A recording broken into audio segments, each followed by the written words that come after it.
I think the first occasion that I was involved with Amnesty was in the 70s. I was asked to play at the Secret Policeman's Ball, which is an annual event run by the British chapter of Amnesty. It was a mixture of sort of people playing their songs acoustically with some comedy sketches, and it took place at the famous Drury Lane Theatre in London.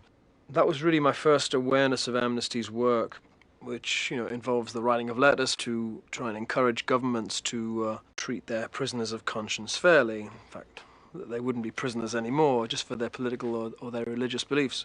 The 70s was a time of the disappearances where vast numbers of women, children, men were simply vanished by the security forces. This happened in Chile, it happened in Argentina, and Amnesty did a lot of work to expose this dirty war, as it was known.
One of the most emotional moments of my career was actually performing this song in the stadium where Pinochet's troops had murdered thousands of young people.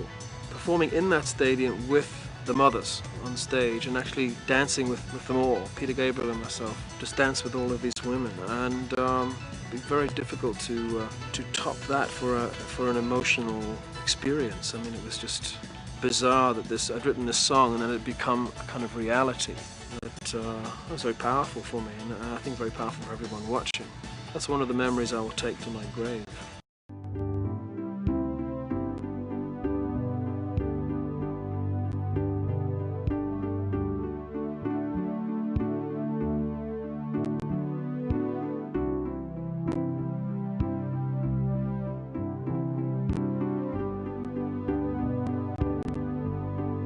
I think it's important to realize that when you're a celebrity and you do advocate some sort of social action or some kind of awareness campaign, that your job really is to focus attention. But you have to be aware that a certain percentage of that attention will be negative and not positive, and you have to put that into the equation of whether it's worth doing or not. I've attracted the fair share of negative attention. People accusing me of, using issues to make myself more famous than I already am, or for my own self-aggrandizement. A certain type of media tends to not look at the issue at all, but looks at you. If you're pointing at the moon, they look at the end of your finger, and they say your fingernails are dirty, but that's not the issue. The issue is the moon, and I'm perfectly willing to take part in that to and fro, that sort of dialectic of, positive and negative.